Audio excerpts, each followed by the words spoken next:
ខ្ញុំនឹកពុកខ្ញុំចង់អោបពុកចង់កោយស្មើពុក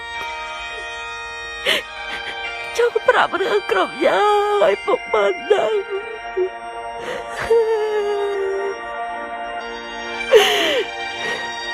ញុំនឹកពុកខ្លាំងណាស់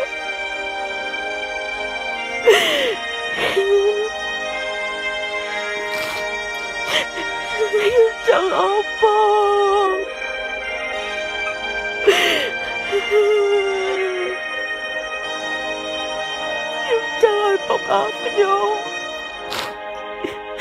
ចង់ឲ្យពុកអើក្បាលខ្ញុំហើយប្រាប់រឿងគ្រប់យ៉ាងតើវាមិនអីទេ